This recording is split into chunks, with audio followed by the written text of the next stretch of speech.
Magandang araw sa inyo mga kaibigan. Itong ating salita sa araw na ito, January 31. Ang Ebanghelyo ay Mark 6, 1-6. Sabi ng Ebanghelyo, and Jesus said to them, prophets are despised only in their own country, among their relatives, and in their own family.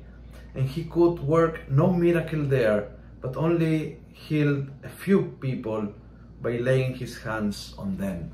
Kapag matigas ang ulo, walang magagawa ang Panginoon. And yet, there were few people na talagang todo ang tiwala kay Jesus. Todo ang pananampalataya kay Jesus. Kahit yung buong bayan ay galit kay Jesus at na-offend na siya ay sumikat, may ilang may sakit na focus kay Jesus, tiwala kay Jesus, nananampalataya kay Jesus, at sila po ang nakatanggap ng paghilom.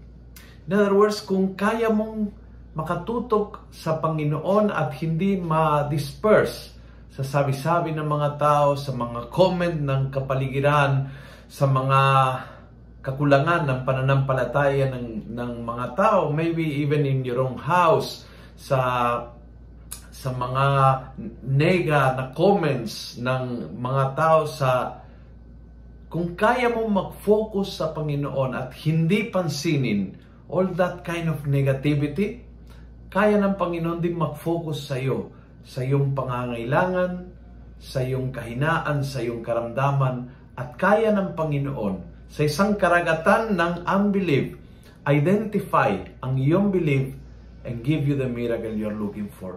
Ganyan siya kapait at ganyan siya ka-powerful kapag tayo ay nakatutok sa Kanya kahit sa gitna ng maraming unbelief at negativity at sabi-sabi at comment dito at comment dyan. Kapag focus sa Kanya, nothing can stop Jesus from doing that miracle sa mga naniniwala at nagtitiwala sa Kanya. Kung gusto mo ang video ito, pass it on.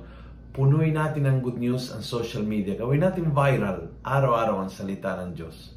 And God bless.